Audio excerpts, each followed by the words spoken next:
Everyone, तो कैसे हो आप सब। आई होप कि आप सभी लोग बहुत अच्छे होंगे, अपनी पढ़ाई अच्छे से कर रहे होंगे। अपनी एग्जाम की तैयारी जो है वो अच्छे से स्टार्ट कर दीजिए, बिकॉज आपका एग्जाम जो है बहुत ही पास आ चुका है। आज के इस क्लास में हम लोग पढ़ने वाले हैं क्लाउड कंप्यूटिंग का लेसन नंबर 4, वर्चुअलाइजेशन इन क्लाउड कंप्यूटिंग। क्लाउड कंप्यूटिंग के अंदर वर्चुअलाइजेशन क्या होते हैं, इनके कितने टाइप्स हैं, और एक दो और इम्पॉर्टेंट क्वेश्चन है जिसके बारे में हम लोग डिस्कस कर लेंगे। लेसन नंबर 4 आपका कंप्लीट हो जाएगा। क्लाउड कंप्यूटिंग का 1 बाय 1 करके lesson lecture number 1, lecture number 2 और लेक्चर नंबर 3 तक हमने कंप्लीट करा दिया है। ये है लेक्चर नंबर आपका 4, जिसमें लेसन हम लोग 4 को कंप्लीट कर देंगे। काफ़ी सारे स्टूडेंट को नोट्स चाहिए, तो नोट्स के लिए आप डिस्क्रिप्शन के अंदर वेबसाइट पे जाओ, वेबसाइट से नोट्स ले लो, वहाँ से आप लोग पढ़ो। उसमें सारी इंपॉर्टेंट चीज़ें लिखी पड़ी हैं, तो उसको ज़रूर पढ़ लेना। दूसरी चीज़ कि अगर काफ़ी सारे स्टूडेंट वेबसाइट से नहीं ले पाते हैं तो आप हमारे टेलीग्राम ज्वाइन कर लेना। टेलीग्राम का लिंक भी डिस्क्रिप्शन में हमने दे रखा है, वहाँ पे आपको नंबर मेरा मिल जाएगा, तो वहाँ से आप मुझे संपर्क कर लेना, ठीक है। और कोई प्रॉब्लम हो तो आप नीचे कमेंट करके बता देना, मैं वहाँ से आपकी कमेंट को पिक जरूर कर लूँगा, ठीक है। तो आज की इस क्लास को स्टार्ट करते हैं और समझते हैं सबसे पहले कि वर्चुअलाइजेशन क्या होता है, क्योंकि ये इम्पोर्टेंट आपका है, ठीक है, इस चैप्टर से इम्पोर्टेंट है।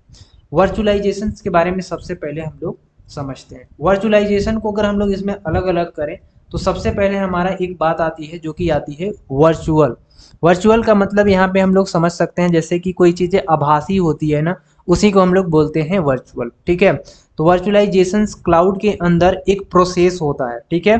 ये कोई टेक्नोलॉजी नहीं है, ये एक प्रकार का प्रोसेस होता है। जैसे कि हम कोई भी काम करते हैं तो उसका 1 बाय 1 एक प्रोसेस होता है, तो सेम हमारा वर्चुअलाइजेशन है, क्लाउड के अंदर एक प्रोसेस होता है। इस बात को ध्यान में रखना कि हमारा वर्चुअलाइजेशन एक क्या होती है, प्रक्रिया होती है, प्रोसेस होती है, जो कि हमारा वर्चुअल वर्जन को बनाने में हेल्प करती है। अब वो ये वर्चुअल वर्जन कैसे समझ सकते हैं, जैसे कि हमारे कंप्यूटर के अंदर क्या क्या होता है, जैसे सर्वर होते हैं, ऑपरेटिंग सिस्टम होते हैं, ठीक है।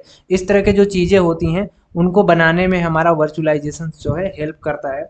इसको थोड़ा सा हम अच्छे से कैसे समझेंगे, हमने विद्या से इसको थोड़ा सा यहाँ पे कवर किया है, बिकॉज कि इसमें थोड़ा सा हमें अच्छी लगी, इसमें कुछ पॉइंट्स थे जो कि काफ़ी अच्छी लगी, तो हमने वो आपको समझाने के लिए यहाँ पे इसको लिए हुए हैं।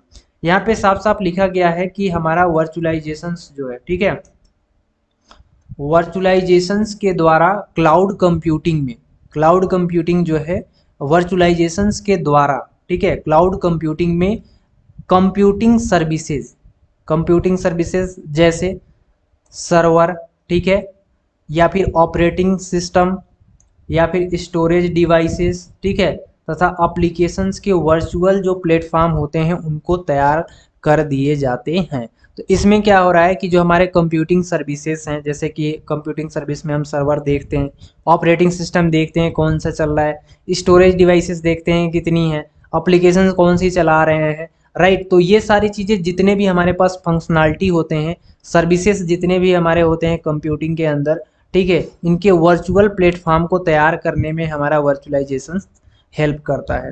अगर हम इसको ऐसे बात करें, जैसे दूसरी भाषा में अगर हम बात करें, तो जो हमारा रियल एंटिटी होती है उसको दर्शाता है वर्चुअलाइजेशन। माने एक वर्चुअल हमको इसमें पाथ मिलता है जिसकी हेल्प से हम उस सारे प्लेटफॉर्म को या सारे हमारे जितने पास सर्विसेज हैं उनको हम क्लाउड कंप्यूटिंग के अंदर हेल्प कर देते हैं और उसको अच्छे से एलोकेट कर देते हैं, ताकि जो विभिन्न लोकेशन से मल्टीपल यूजर एक ही समय में इन कंप्यूटिंग सर्विस या रिसोर्स का उपयोग कर सके। तो इसमें ये हेल्प हो जाता है लोगों का, जो यूजर्स होते हैं, कि हम मल्टीपल जो यूजर होते हैं, माने कि बहुत सारे ऐसे लोग हैं, हम सिंगल हैं जो कि हम एक वर्चुअल को क्रिएट कर रहे हैं या क्लाउड को क्रिएट कर रहे हैं, बट ये क्लाउड को यूज करने के लिए, वर्चुअलाइजेशन को यूज करने के लिए लॉट ऑफ लोग हैं, बहुत सारे स्टूडेंट हैं, बहुत सारे लोग हैं।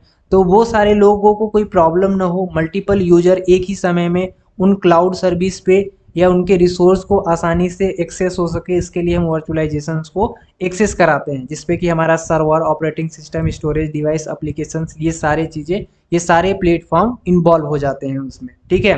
तो मोटा तौर पे कहें तो हमारा जो क्लाउड कंप्यूटिंग है एक प्रकार का क्या है, सर्विस ही है, ठीक है, बिकॉज क्योंकि हम उस पर डेटा स्टोर होती है तो हम एक सर्विस ही देते हैं, ठीक है, जो कि वर्चुअलाइजेशन टेक्नोलॉजी का उपयोग करके बनाई जाती है। तो वर्चुअलाइजेशन टेक्नोलॉजी सिर्फ ये है, एक प्रक्रिया है जिसकी हेल्प से हम क्या कर सकते हैं, जिसकी हेल्प से हम क्लाउड कंप्यूटिंग को अच्छे से अपने सर्विसेज को दे सकते हैं। अब जैसे क्लाउड कंप्यूटिंग में वर्चुअलाइजेशन जो है वो मेनली रूप से यहाँ पे 4 टाइप से देखा जाता है। पहला operating system virtualization, hardware virtualization, server virtualization और स्टोरेज वर्चुअलाइजेशन। और सारी होती हैं जिनके बारे में भी हम लोग डिटेल में पढ़ेंगे, ठीक है। बट यहाँ पे मोस्ट रूप से यहाँ पे आपको 4 टाइप से दिए गए हैं। नीचे आते हैं, यहाँ पे थोड़ा सा हम लोग पढ़ेंगे जिन मशीन में वर्चुअल मशीन को बनाया जाता है हम होस्ट मशीन कहते हैं। यहाँ पे ध्यान में रख लेना कि जिन मशीन में वर्चुअल मशीनों को बनाया जाता है उनको हम होस्ट मशीन कहते हैं, और वर्चुअल मशीन के जो गेस्ट मशीन होते हैं उनके नाम से भी जाना जाता है। इस मशीन को सॉफ्टवेयर या फ्रेमवर्क के द्वारा मैनेज किए जाते हैं, मैंने किसी भी सॉफ्टवेयर या किसी भी फ्रेमवर्क के द्वारा मैनेज किए जाते हैं हमारा जो भी होस्ट मशीन होता है। अब वर्चुअलाइजेशन इन क्लाउड कंप्यूटिंग को कितने टाइप से हम लोग देख सकते हैं, तो मेनली रूप से हमने बताया कि इसको 4 टाइप से आप देख सकते हो। एक हार्डवेयर वर्चुअलाइजेशन के रूप में देख सकते हो, ऑपरेटिंग सिस्टम के रूप में देख सकते हो, सर्वर के रूप में देख सकते हो और स्टोरेज वर्चुअलाइजेशन के रूप में देख सकते हो। तो ये मेनली रूप से 4 हैं। बाकी बात अभी और जैसे नेटवर्क वर्चुअलाइजेशन हो गए, अभी और डिटेल में पढ़ोगे, ठीक है। तो अब हम लोग पढ़ते हैं टाइप ऑफ वर्चुअलाइजेशन के बारे में कि कितने टाइप्स के। सबसे पहले हमारा जो टाइप आता है उसे हम बोलते हैं हार्डवेयर वर्चुअलाइजेशन। हार्डवेयर वर्चुअलाइजेशन में क्या होते हैं, इसमें वो पार्ट आते हैं या वो हम सर्विसेज दे पाते हैं जो हार्डवेयर के थ्रू होते हैं, हार्डवेयर से रिलेटेड होते हैं। देखो हार्डवेयर वो पार्ट होते हैं जिसे हम छू सकें, ठीक है। हार्डवेयर वर्चुअलाइजेशन एक प्रकार का सिस्टम होता है जिसकी हेल्प से हम अलग अलग प्रकार के जो ऑपरेटिंग सिस्टम है उनको इंस्टॉल कर सकते हैं और ऑपरेटिंग सिस्टम पे अलग अलग प्रकार के एप्लीकेशंस को रन करा सकते हैं। तो हार्डवेयर वर्चुअलाइजेशन के अंदर हमने क्या देखा कि हम अलग अलग यानी हम डिफरेंट टाइप के जो हमारे पास ऑपरेटिंग सिस्टम होते हैं उनको इंस्टॉल कर सकते हैं। जैसे कि अगर हम बात करें, एक लैपटॉप है हमारे पास, तो लैपटॉप 2-3 टाइप से होते हैं। जैसे कि एक में लिनक्स पे काम करता है, एक हमारा विंडोज पे काम करता है, एक मैक पे काम करता है, ठीक है। तो अलग अलग जो कंप्यूटर होते हैं, अलग अलग जो लैपटॉप होते हैं, अलग अलग ऑपरेटिंग सिस्टम पे वर्क करते हैं। हमारा मोबाइल जो है वो एंड्रॉयड ऑपरेटिंग सिस्टम पे वर्क करता है। तो यहाँ पे हार्डवेयर वर्चुअलाइजेशन के अलग क्या के अंदर क्या हो गया कि डिफरेंट प्रकार के जो ऑपरेटिंग सिस्टम है उसको इंस्टॉल कर सकते हैं और ऑपरेटिंग सिस्टम पे हम डिफरेंट प्रकार के एप्लीकेशंस को रन करा सकते हैं हार्डवेयर वर्चुअलाइजेशन के अंदर। तो ये हेल्प करता है हमारा हार्डवेयर। अब हम बात करेंगे एप्लीकेशन वर्चुअलाइजेशन के बारे में। एप्लीकेशन वर्चुअलाइजेशन के अंदर क्या होता है, एप्लीकेशन हम किसे बोलते हैं, एप्लीकेशन वो बोलते हैं जो कि हमारा एक सॉफ्टवेयर होता है, ठीक है। तो एप्लीकेशन वर्चुअलाइजेशन एक प्रकार का सिस्टम है जिसका उपयोग करके यूजर सर्वर से ही किसी भी एप्लीकेशन को एक्सेस कर सकता है। तो हम एक एप्लीकेशन से अगर किसी और एप्लीकेशन को एक्सेस करना चाहे, ठीक है, अपने सर्वर के माध्यम से, तो हम कर सकते हैं, जिसे हम लोग बोलते हैं एप्लीकेशन वर्चुअलाइजेशन, ठीक है। इसके अंदर जैसे कि कोई भी सर्वर पर्सनल इंफॉर्मेशन हो गया, एप्लीकेशन की जो विशेषताएं होंगी उसको स्टोर करता है, साथ ही साथ इंटरनेट के माध्यम से लोकल वर्क स्टेशन में रन किए जाते हैं। जैसे कि अगर हमें कहीं पे आसपास ज़रूरत है अपना जो भी चीज़ें होती हैं, ठीक है, तो उनके लिए हम इसका इस्तेमाल कर सकते हैं। तो ये पर्सनल इंफॉर्मेशन को भी स्टोर करता है। अब हम बात करेंगे तीसरा हमारा है ऑपरेटिंग सिस्टम वर्चुअलाइजेशन, यानी जिसको हम लोग शॉर्ट फॉर्म में ओएस भी बोलते हैं। यह एक प्रकार का सिस्टम है जिसमें वर्चुअल मशीन सॉफ्टवेयर और वर्चुअल मशीन मैनेजर, ठीक है, virtual machine software and virtual machine manager को ऑपरेटिंग सिस्टम में स्थापित किया जाता है। तो ये हमारा जो ऑपरेटिंग सिस्टम होता है इसके अंदर 2 चीज़ें आती है, एक हमारा आता है virtual machine software plus virtual machine manager, ठीक है। ये दोनों को मिलाकर हमारा बनता है एक ऑपरेटिंग सिस्टम, ठीक है। तो इसको स्थापित करने के लिए ये 2 चीज़ें हमें ज़रूरत होती है जो कि हमारा ऑपरेटिंग सिस्टम वर्चुअलाइजेशन के अंदर इन्वॉल्व हो जाते हैं, ठीक है। और इसमें डिटेल में लिखा है तो वो आप लोग जरूर पढ़ लेना। ये पीडीएफ हम प्रोवाइड करा देंगे आप सभी को टेलीग्राम पे, तो टेलीग्राम ज्वाइन जरूर कर लेंगे।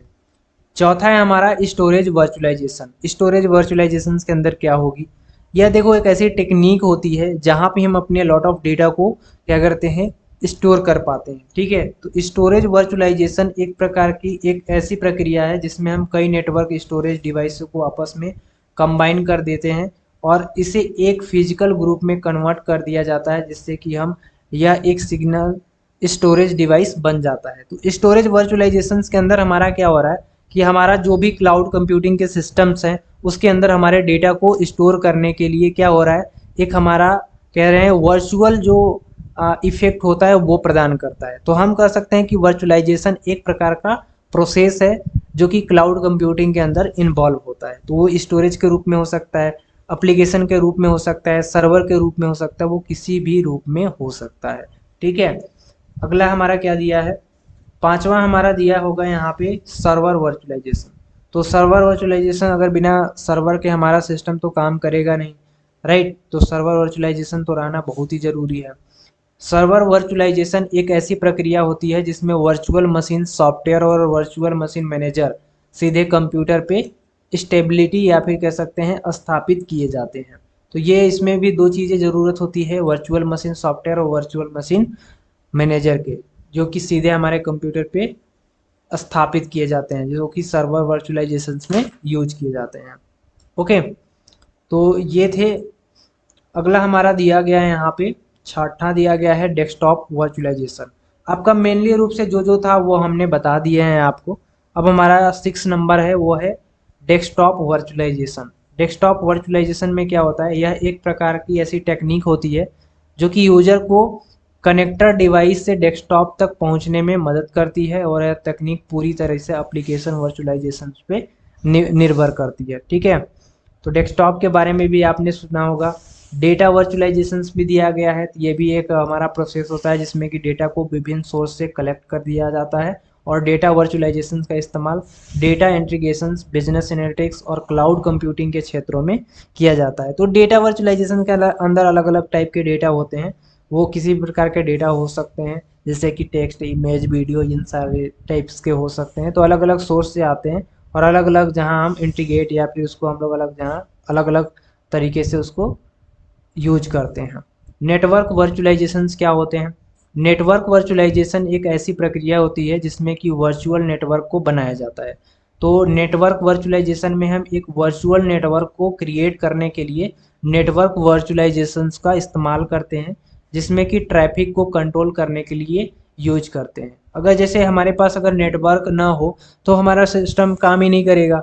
ठीक है, हम बिना नेटवर्क के साथ किसी के साथ कनेक्ट नहीं कर सकते। तो नेटवर्क वर्चुअलाइजेशन के अंदर हो क्या रहा है कि हम वर्चुअल जो भी नेटवर्क है ना उनको बना पा रहे हैं, बाकी बात चीज़ों को नहीं बना पा रहे हैं। तो इससे हमारी जो ट्रैफिक होती है उसको हम आसानी से कंट्रोल कर सकते हैं और नहीं कर सकते। अब ये कैसे समझ सकते हैं वर्चुअल नेटवर्क को, कैसे ये बन पा रहा है? मान लो कि तुम्हारा एक गाँव है, ठीक है, इस गांव में एक टावर है, तो वो उसी गांव में वर्चुअल नेटवर्क को बना पाता है।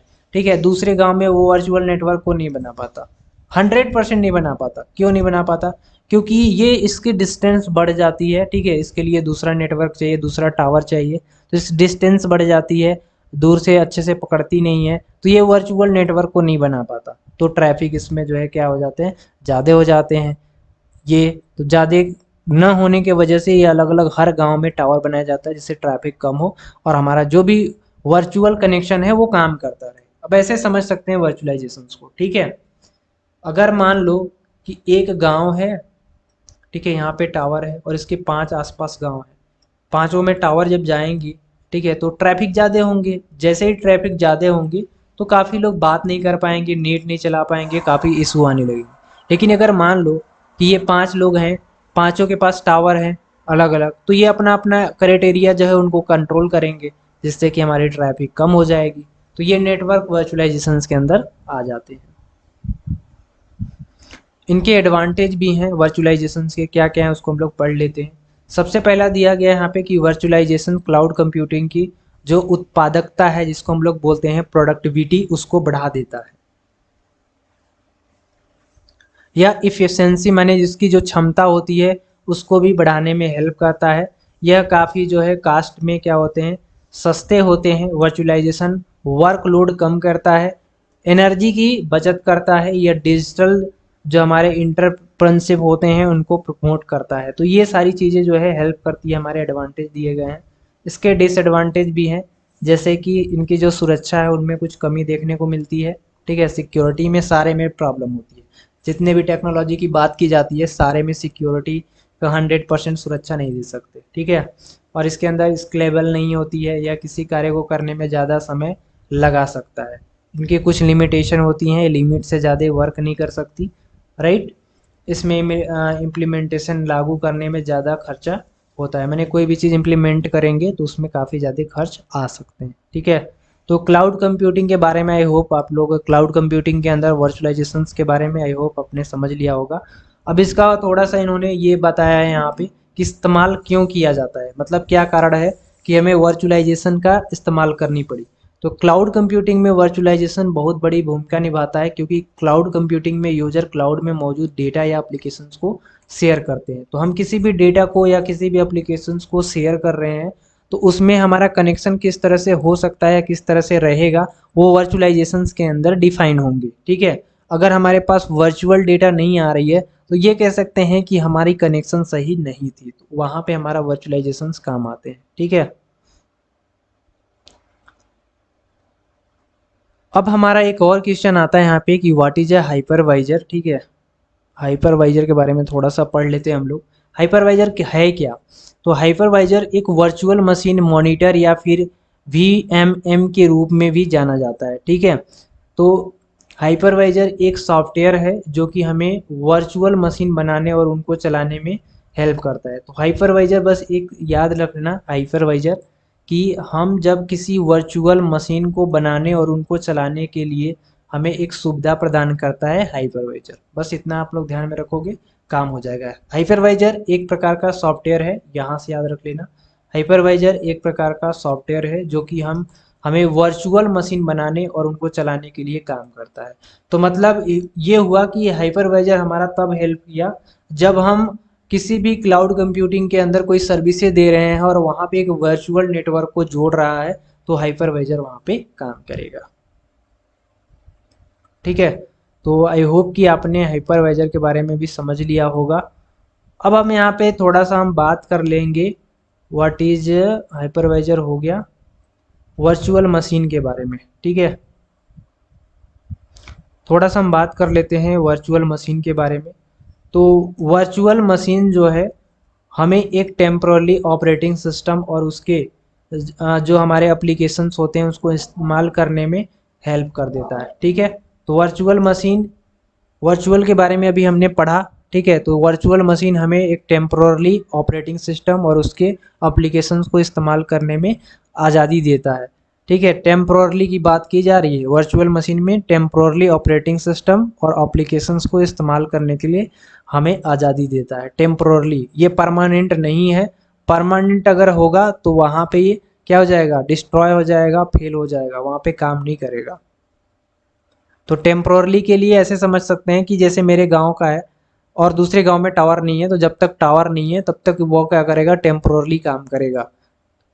जब टावर आ जाएगी उसके गांव में तो वहां पे भी टावर पकड़ने लगेंगे अच्छे से, तो उसका भी काम होने लगेगा। तो ये टेम्पररी काम होते हैं, तो वहीं पे हम कहते हैं इसको वर्चुअल मशीन। ठीक है, तो वर्चुअल मशीन को आसानी से आप यूज कर सकते हैं, इसमें कोई बड़ी चीज़ें नहीं है। तो बस इतना ही था इसमें। आई होप कि आप लोगों ने लेसन नंबर 4 के अंदर वर्चुअल मशीन के बारे में पढ़ लेना। ठीक है, हाइपरवाइजर के बारे में पढ़ लेना, हाइपरवाइजर क्या होते हैं, और यहाँ पे आपका क्लाउड कंप्यूटिंग के अंदर जो है वर्चुअलाइजेशंस क्या होते हैं ये जरूर पढ़ लेना। ठीक है, इतनी ही चीज़ें थी। आई होप कि आप सभी लोग को वीडियो पसंद आई होगी।